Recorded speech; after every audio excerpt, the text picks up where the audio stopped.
Servus Leute, Apotastisch hier. Neues Wissen, neues Video. Was geht ab? Willkommen, willkommen. Heute geht es natürlich um den Aasfresser oder nicht nur den Aasfresser, es geht auch um den Heizkörper und auch natürlich um den Verbreiter in Dunkel. Ich hatte erstmal gedacht, ich mache ein Showcase zu dem Clockwork hier in Licht. Ein super starkes Element, Leute. Müsst ihr euch bauen, unbedingt. Würde ich euch wärmstens empfehlen. Und wirklich mega geil. Ich lasse einfach einmal durchlaufen, damit ihr mal das Team seht. Ich habe jetzt einige Teams zusammengestellt. Ich werde euch jetzt, glaube ich, 3 verschiedene Teams zeigen. Das ist die Nut-Free-Version. Nee, nicht die Nut-Free-Version. Das ist die normale Version mit 4 Stars, also an sich auch Free-to-Play. Und ich werde euch aber auch die Freestar-Version zeigen. Und ich werde euch die 5-Star-Version zeigen, mit der ihr dann viel mehr Damage macht. Nur als Info. Aber alle 3 Teams machen Triple S. Also für jeden was dabei. Guckt einfach in den Timestamps. Ich werde dann wahrscheinlich abschnittweise da reinschreiben: Heizkörper, Freestar, Heizkörper, normal, Heizkörper, 5-Star oder so. Damit ihr Bescheid wisst. Ich denke, wir gehen jeden Boss einmal separat durch. Und dann machen wir, sodass halt ein bisschen sodass wir so ein bisschen eine Unterteilung haben bei den bei den Bossen. Ihr wisst, wie ich meine. So, das Team auf jeden Fall, also ihr seht, das ist Bombe. Clockwork ist einfach unser Hauptdarsteller in diesem kompletten Guide, in Anführungszeichen. Ähm, Baut ihn euch unbedingt, vertraut mir, ihr werdet ihn lieben. Wie gesagt, ihr wisst Bescheid. Clockwork sind meine Liebe, meine große Liebe einfach. Und deswegen, also baut diese Elements. Die werden euch auch definitiv weiterhelfen. Jeder einzelne Clockwork. So. Wir benutzen hier auf jeden Fall den Feuerkapitän sag ich schon, den Wasserkapitän einfach nur aus dem Grund wegen dem 25% Attack Buff, der uns einfach noch ein bisschen extra Damage gibt. Den Kürbis benutzen wir einfach nur als Filler. Also da könnt ihr eigentlich so viele andere Elements probieren und tun, machen. Aber ich fand, der hat einfach am besten reingepasst, einfach wegen dem Triple- und Vierfach-Hit. Ich weiß gerade nicht, ob meiner mehr als 3 oder nur 2 mitnimmt. Aber 5,6 Millionen Leute mit diesem Team. Der macht einfach 3,5 Millionen. Ein krankes Element, Leute. Ah, sogar ein neuer Rekord. Let's go. Cool. Mega, mega geil. So. Ich zeige euch einfach die Bauteile von hier. Also Geisterkapitän ganz normal. Tanky, bisschen Speed. Komplett auf Inspirieren-Set natürlich. Da braucht ihr nicht so viel zu beachten. Ansonsten hier auch könnt ihr eine komplett auf Inspirieren bauen. Ich habe den auf Immunität, weil das ein äh, Gilden-Element ist. Also ich benutze den im Belagerungskampf, also ja, genau, Belagerungskampf. Deswegen hat er Immunität. Ansonsten könnt ihr ihn komplett auf Inspirieren bauen, macht ihr noch mehr Schaden, definitiv. Die Scharfschützen hier komplett auch nicht auf Inspirieren. Sie hat hier noch Crit Rates wegen Crit Damage an sich, damit sie auch ein bisschen, ne, ihr braucht nicht mal so viel, muss ich ehrlich sagen, weil wir haben ja die 30% durch den Clockwork, bedeutet 70% reicht. Also ich habe 8% zu viel. Könnte man auch noch abbauen. Man könnte vielleicht sogar nur auf Inspirieren gehen, aber es funktioniert. Ich habe jetzt auch Genauigkeit nicht so viel, 36%. Hat bis jetzt funktioniert. Ich habe nicht darauf geachtet, ob das zu wenig war, aber wenn es zu wenig wird, macht einfach den Schaden weg. Ich hatte es einfach nur testweise. Normalerweise habe ich hier Genauigkeit drin, um mehr Schaden rauszuhauen. Kürbis müsst ihr gucken, dass ihr ungefähr auf 2800 plus insgesamt kommt mit der kompletten Zahl. Dann bekommt ihr die Passive, dass 3 Verbündete mit angreifen. Ich meine, es müssen 2850 circa sein, dann greifen 3 Leute an. Und ich glaube, ab insgesamt 2000 greifen 2 mit an. Müsst ihr selber nochmal testen, aber ich meine, 2850 ist fein. Ich glaube sogar 2800 Pi mal Daumen. Müsst ihr ungefähr haben insgesamt. Genau, und jetzt kommen wir zu unserem Hauptdarsteller, ist unser Uhrwerk, Clockwork, ist full of Damage, ne? Crit Rate 56%, weil ihr kriegt 15% wegen der Attributsvorteil, plus die 30% durch den anderen Clockwork sind wir bei 45% und das heißt 55% sind vollkommen ausreichend. Ihr braucht nicht viel mehr. Ich habe den jetzt auf Speed gebaut, weil in der Fähigkeit steht ja hier drin, in der Skalierung Angriff mal 200 plus Geschwindigkeit mal 1,3%. Da ist Geschwindigkeit schon ein bisschen relevanter. Es macht aber im normalen Throughput nicht extrem viel aus. Warum bauen wir ihn trotzdem auf Geschwindigkeit? Wegen der Geschwindigkeitserhöhung.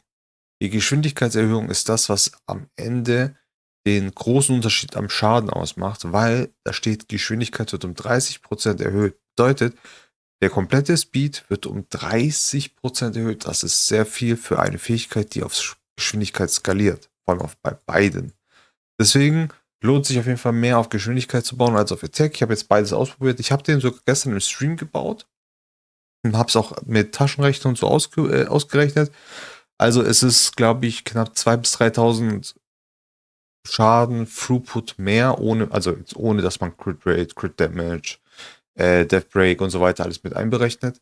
Dafür braucht man ja eine extra Formel, aber nur der reine Throughput, den man hier aus den Zahlen rausrechnet, ist um 2.000 bis 3.000 Euro. Das wäre schön. 2.000 bis 3.000 Damage Unterschied und das macht dann am Ende viel mehr aus, auf jeden Fall. Deswegen baut den mehr auf Geschwindigkeit, versucht den so schnell wie möglich zu machen, baut den auf Speed plus Attack Set, passt vollkommen. Kommen wir jetzt zu dem Heizkörper. Ja, ich habe jetzt das überlegt, ich mache jetzt mit einem Team alle 3 einmal durch und dann fange ich mit dem anderen Team an, alle 3 durch und dann, ne, weil ich glaube, es ist besser, weil sonst muss ich mal die Bauteile umswitchen, immer wieder hin und her. Deswegen dachte ich, ich mache einmal mit einem Rutsch das eine Team durch. Aber ihr seht auch hier wieder das glitzegleiche Team, wie auch beim, weiß ich mehr, was war das? Das ist der Heizkörper und der andere, den wir gerade davor gemacht haben. Diese Fliege, was auch immer das sein soll. Machen wir direkt hier weiter mit dem gleichen Team. Wirklich glitzegleiche Team. Ihr könnt gucken, dass ihr vielleicht, also mein Tipp ist es, Elements vorne hinzupacken, die nicht so viel oder nicht so viel Impact haben zwischen den Phasen. Weil es ist sogar besser, wenn er zum Beispiel gefangen wird und seine Fähigkeit einfach nicht einsetzt, weil diese Abklingzeit reduzieren wollen wir eher haben, wenn wir hier in dieser Phase sind, wo wir Schaden austeilen, um einfach viel, viel mehr Abklingzeiten wieder zu reduzieren, auch der Robo an sich, weil wir haben den Clockwork hinten, da kriegen wir seinen Attack-Buff und seinen Crit-Rate-Buff. Der Robo ist einfach nur, um nochmal mehr Aktionsleiste zu pushen und einfach nur ein bisschen, ne, auch wegen der Abklingzeit etc. pp. Ihr könnt ihn auch austauschen, ist nicht jetzt unbedingt wichtig. Aber ich zeige euch einfach nur den Unterschied zu einem normalen Free-to-Play-Team und dann zu dem Freestar-Team. Werdet ihr auch gleich sehen. Also schenkt sich nicht viel. Ich wollte einfach nur alternativ euch zeigen, was man alles bauen kann. Und am Ende zeige ich euch auf jeden Fall noch mein 5-Star in Anführungszeichen Team. So, wir sind wieder bei 5,6 Millionen und das mit einem normalen Team. Super strong. Also ihr seht auch hier, die Scharfschützen macht ein bisschen Schaden, knapp 1 Mille. Ist auch völlig fein. Wenn ihr sie auf Genauigkeit spielt, seid ihr ungefähr vom Schaden her wie bei dem Kürbis. Also es schenkt sich nicht extrem viel. Wenn ihr merkt, dass kein Debuff landet, dann packt sie lieber auf Accuracy. So, auch hier wieder super toll. Triple S, 5,8 Millionen. Was will man mehr? So, als nächstes sind wir beim Verbreiter natürlich. Hier ein kleiner Disclaimer. Wir benutzen hier einen Gildenkampf, Elemon. Ja, ich weiß, es ist halt blöd. Diesen Dungeon kann man schaffen mit einem anderen gewissen Elemon. Und zwar mit... Sekunde, den gleich. Hier, mit dem Wurm. Vollkommen fein. Es ist Free-to-Play, es funktioniert. Ihr könnt ihn probieren und testen.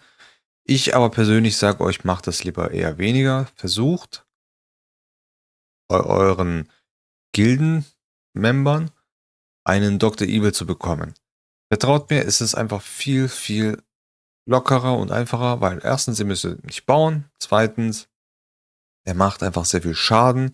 Ihr müsst ihn nicht, Es ist einfach ein einfaches Element, das einfach die ganze Zeit die Wellen unter Kontrolle hat. Ihr müsst euch nicht um die Wellen mehr kümmern. Ihr könnt genau das gleiche Team wieder nehmen und einfach anstatt den Kürbis jetzt hier in dem Fall einfach den Dr. Evil von eurem Teammates nehmen, von der Gilde. Ich denke, jeder aus der Gilde wird definitiv einen Dr. Evil zur Verfügung stellen. Wenn nicht, fragt einfach nach, ob jemand einen Dr. Evil in seine Rap-Liste reinpacken kann. Wenn auch nicht, kommt bei uns in die Gilde. Bei uns gibt es genug Dr. Evils. Also ihr könnt euch da, es ist ein Schlaraffenland, ne? Nur als Info. Deswegen benutze ich jetzt in einem Free-to-Play-Team auch einen Dr. Evil. Es tut mir leid, vielleicht dem anderen gefällt das vielleicht jetzt nicht, aber ich zwinge euch einfach dazu, eure Gildenmember dazu aufzufordern, als Rap Dr. Evil reinzupacken, damit ihr ihn benutzen könnt. Ansonsten kommt bei uns in die Gilde rein. Wir haben 2 Gilden. Die Anfängergilde, Bodenständig 2, ohne Leerzeichen. Und für Leute, die vielleicht ein bisschen besser unterwegs sind, aber ihr werdet wahrscheinlich nicht diese Guides brauchen, obwohl vielleicht der eine oder andere denkt sich, habe ich noch nie angeschaut. Kommt in die erste Gilde. Da geht es halt ein bisschen härter zu. Das will ich euch damit sagen. Aber auch hier, guckt euch das an. Schaden vom Clockwork ist einfach insane. Ja. Der Dr. Evil macht einfach AOE-Damage und macht fast so viel Schaden oder genauso viel Schaden ungefähr wie der Clockwork im Single-Target. Das ist einfach. Das ist krank, muss man sagen. Das ist krank. Deswegen, ich liebe die Clockworks, sind mega geil. Baut ihn euch. Definitiv. Ich glaube, ich habe im Stream gestern habe ich das Team gebaut mit dem Clockwork, weil ich wollte den schon immer benutzen dafür und jetzt war halt der Zeitpunkt, wo ich dann gesagt habe, jo, ich baue den jetzt einfach fertig. Ich glaube, einige im Stream haben sich direkt schon gedacht, jo, muss ich auch bauen. So, und wie ihr sehen könnt, wir sind wieder über 5 Millionen, wir sind im Triple S-Bereich. Der Wahnsinn. Einfach der Wahnsinn. So, da sind wir wieder zurück. Also, wir haben die beiden Four-Stars jetzt ausgetauscht mit der Dodo-Reiterin und mit dem Schildkröte. Vom Set her einfach auf Speed bauen, bisschen Accuracy. Ich habe sie jetzt auf Full auf Accuracy, aber das liegt einfach daran, dass ich sie von meinem Koloss-Team genommen habe. Den habe ich einfach komplett übernommen von dem Wasserkapitän, einfach die Bauteile rüber geswitcht und einfach das Team genommen. Warum die Dodo-Reiterin? Einfach aus wegen dem Aktionsleistenboost und dem Speed-Buff für unseren Clockwork, der halt auch dann direkt immer diesen Buff bekommt, was super gut ist. So, wir können jetzt mal kurz schauen. So, es greifen 1, 2, 3, ja. Es waren 2800. Ich weiß nicht, warum die jetzt gerade gestunt waren. Das wäre ja wild. Naja, sehe ich zum ersten Mal. Aber ja, also plus 2800 braucht ihr ungefähr, dann greifen 3 Teammates mit an. Braucht ihr sowieso später für euer Speed-Team im Todeslabor. Da habt ihr bestimmt auch schon mal mein Team gesehen, habe ich ja auch schon mal vorgestellt. Da habe ich das auch erklärt, warum. Also es ist genau das gleiche Bild. So. Und hier wieder, guck mal, Freestar-Team. Es läuft. Also, ich habe euch nicht zu viel versprochen. Es ist ein Freestar-Team. Und es wird Triple S. Es wird Triple S, Leute. Es ist. Und wie viele Debuffs wir haben. Ich habe auch schon überlegt, ob ich die Feuerhexe benutzen werde. Das Problem ist nur, sie ist immer noch nicht full-skillabed. Ich krieg's kotzen, wirklich, Leute. Ich habe den zweiten Skill schon full-skillabed, den ersten Skill fast full-skillabed und den dritten Skill habe ich einfach nur einen Skill reinbekommen. Es ist traurig. Ich krieg sie nicht voll geskillabed. Aber sobald wir sie voll skillabed haben, werden wir sie nochmal in diesem Bereich nochmal ausgiebig testen und gucken, wie hoch wir mit dem Schaden kommen werden. Aber baut euch die Feuerhexe super stark. Wenn ihr sie skillen könnt, mega gut. Umso besser. Er wird immer gestunt, ich weiß nicht warum. Hat wahrscheinlich was mit dem Schild hier zu tun, ne? Ah. Ab dem zweiten Treffer besteht bei Angriffen auf dem Schild eine Chance, den Angreifer zu betäuben. So. Ich meine, es ist jetzt nicht das beste Element, hier den zu benutzen, aber es ist halt eigentlich auch für mich ein Lückenfüller. Aber, hey, guckt euch das an. 4,5 Triple S mit dem Team. Let's go. Ja.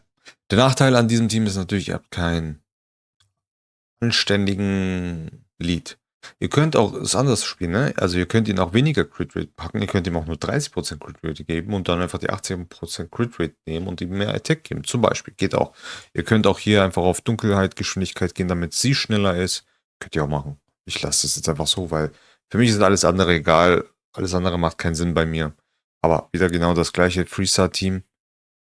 Da wieder, wie gesagt, tut die Elements nach vorne, die euch in den Phasen, so wie jetzt hier, einfach egal sind, die keinen Schaden machen, die nicht vielleicht die Main-Buffer sind eures Teams, so wie der Clockwork. Und dann seid ihr auch good to go. Ich würde immer die Aktionsleisten-Reduzierer nach vorne packen, einfach aus dem Grund, weil ihr wollt sie halt in diesen Phasen benutzen, dass sie vielleicht, ne, dass sie gestunt werden, dass sie nicht einsetzen. Umso besser halt. So. Und dann geht's wieder weiter. Also guckt euch das an. Wir sind jedes Mal immer dabei, den Balken voll zu machen, auch mit dem Freestyle-Team.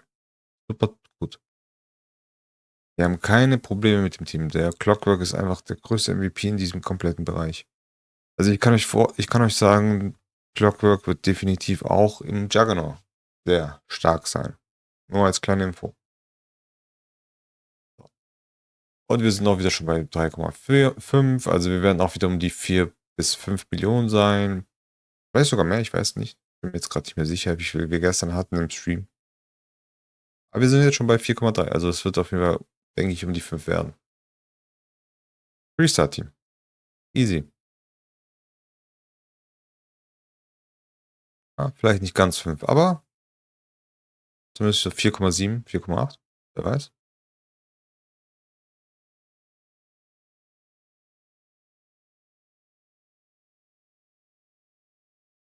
Ja. Sehr, sehr geil, Leute. Sehr geil, einfach. Mega gut. Boom. 4,8. Fast 4,9. Stabil. GG. Ja, hier machen wir genau das gleiche wieder. Hier werden wir aber diesmal den Lead von der Dodo-Reiterin nehmen mit dem 25% Angriff, einfach nur um den Dr. Evil zu pushen. Und mehr ist das nicht. Weil macht halt der Dr. Evil mehr Schaden, was uns natürlich vom Vorteil ist. Wir werden sehen. Aber hier kann man auch genau das gleiche Team benutzen. Es ist völlig fein. Es funktioniert auch hier. Einen Dr. Evil zu haben, also für die Leute, die einen Dr. Evil haben und sich denken, ja, ich brauche keinen Guild-Element, dann umso besser für euch. Definitiv.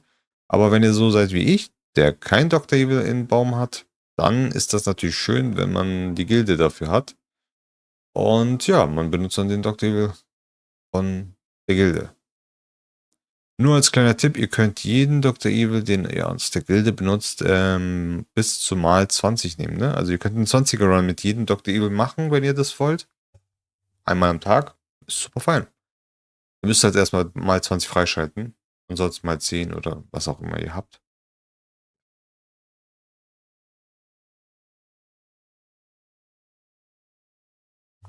Okay, hier schaffen wir es nicht, den direkt umzuholzen. Aber ist auch kein Problem. Machen wir einfach mehr Schaden. Wir sammeln einfach Schaden hier.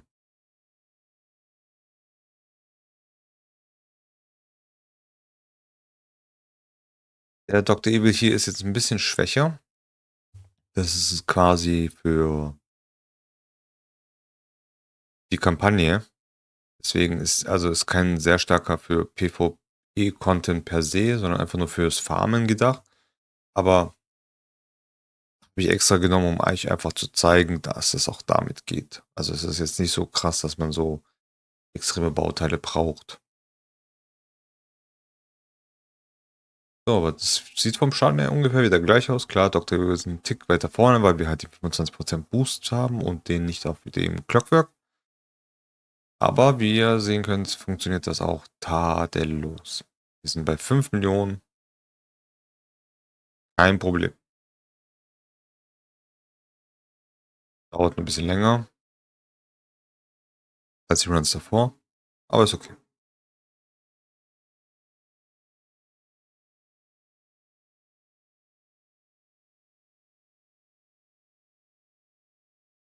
Mhm. Ja, 5,5. Hey. Aber das Gute auch daran ist, wir machen die Bosse immer down, bevor sie bei dieser Rache immer drankommen, weil jeder von den Bossen hat immer diesen Rachestatus. Sobald man dahin kommt, ist Swipe. Und das ist halt der Punkt, wo man hinkommen muss, nicht hinkommen will. Ja, ich weiß. Jetzt kommen wir zu meinem persönlichen Team mit natürlich der Krankenschwester. Ich weiß, viele werden sie nicht haben. Deswegen wollte ich sie auch nur als Alternative zeigen, wie ich das Team spiele. Ihr könnt rein theoretisch auch den Licht-Spinion nehmen. Der macht ja auch das Gleiche. Ist halt in dem Fall jetzt nicht so gut natürlich wie sie, weil sie hat einen 42%igen Dungeon-Buff. Das ist super stark. Ich habe sie gebaut, auch Full Attack, Crit Rate, Crit Damage und so gut es geht. Ihr müsst nur schauen. Ihr müsst schauen, dass euer Uhrwerk den meisten Crit Damage hat im Vergleich zu den anderen natürlich, weil es soll natürlich nicht sie sein. Und dann funktioniert das auch tadellos. Und das ist so mein persönliches Team, was ich jetzt momentan benutze. Was ich so gestern für mich gefunden habe. Aber der Kürbis ist ein Lückenfüller, der wird irgendwann ausgetauscht. Wahrscheinlich mit der Feuerhexe, denke ich mal. Wenn ich sie dann Fullskill gehabt habe. Einfach aus dem Grund, weil sie so einen krassen Schaden raushaut. Das ist phänomenal. Falls ihr das Video noch nicht gesehen habt, guckt es euch an. Die Feuerhexe ist einfach insane. So, mega gut. Dadurch macht er jetzt einfach 100% mehr Schaden. Also wir haben ja im Schnitt, glaube ich, so 3 Millionen Schaden immer gehabt. Wird auf jeden Fall jetzt ein bisschen mehr sein als davor. Wir sind ja jetzt schon bei 2 Millionen. Und der Kampf geht noch weiter. Boom. 274.000. Ist vollkommen fein. Wir hatten nicht mal Markierungen drauf. Schade. 270. Was ist der erste Skill? Ich weiß gar nicht.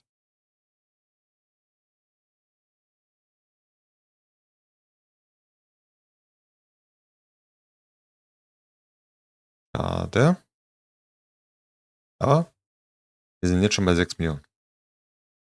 Einfach 6 Millionen Schaden. Mega gut. Warum mache ich eigentlich das Team gerade? Weil ich glaube, bei den Expeditionen ist momentan wieder die Rota drin, wo man Dunkel oder Licht Abgrund-Dungeon machen sollte. Deswegen habe ich mir gedacht, jo, mache ich. Ah, guck mal, 3,7. Und deswegen dachte ich, komm, mache ich halt gleich einen Guide draus, ne? Ah, neuer Rekord. Da kommen wir zum Heizkörper. Also ihr könnt auch ihr könnt den auch nach hinten tun, den nach vorne packen, geht auch, ist völlig fein. Ihr könnt natürlich auch sie nach vorne packen, ist auch völlig fein. Weil die drei sind in der normalen Phase komplett egal. Die interessieren uns hier nicht. Wir wollen ja, dass einer von denen gefangen wird. Weil das ist völlig Wumpe. Sie ist jetzt nicht mal so wichtig, ob sie gefangen wird oder nicht, macht keinen Unterschied.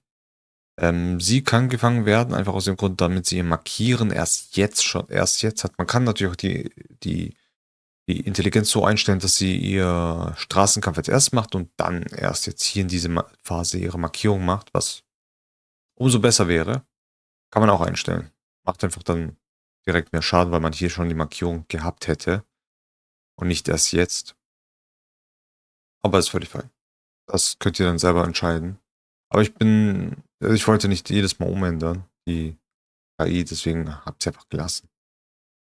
Also theoretisch könntet ihr auch die Krankenschwester noch nach hinten tun, dass die zu zweit vorne stehen, dann ist die Chance höher, dass sie gefangen wird, dann umso besser. So, wieder auch wichtig, einfach gucken, dass die Crit Damage vom Clockwork am meisten hier ist. Und dann löppt der Lachs. Let's go. Schon wieder bei 3,5 Millionen, 3,7 Millionen, 3,8 fast. Echt krass stabil, ne? 4 Millionen. Let's go.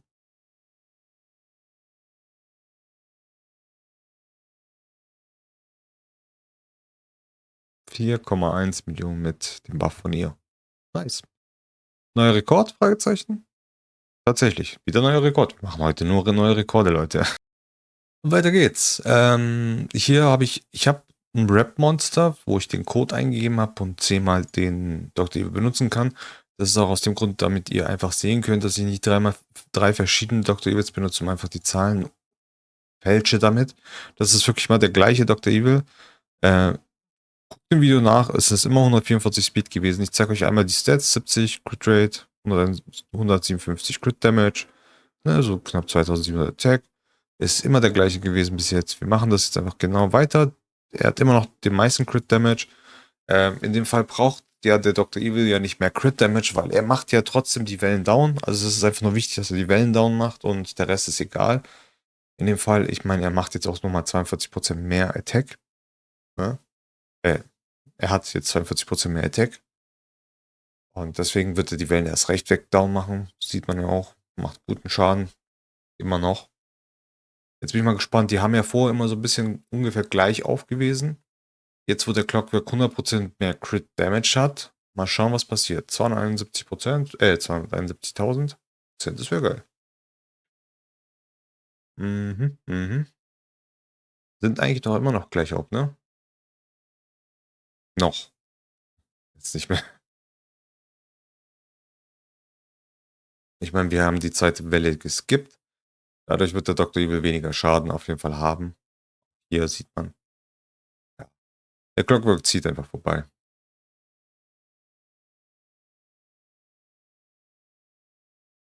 Definitiv. MVP Clockwork, Leute. Also baut ihn auf jeden Fall. Wärmstens zu empfehlen. Ich meine, die meisten Elements habt ihr alle gebaut. Jetzt bis auf natürlich die Krankenschwester, vielleicht habt ihr die noch nicht. Aber sonst den Rest habt ihr gebaut. Für die anderen, oder solltet ihr schon gebaut haben, ne? Für euren ganzen PvE-Content. Dass ihr zumindest den Feuerrobo gebaut haben, den Feuer Clockwork. Die Dunkelscharfschützen sind Pflichtelements eigentlich für jeden Content, den ihr gerade macht. Allgemein PvE-Content. Auch für Gildenkampf und so.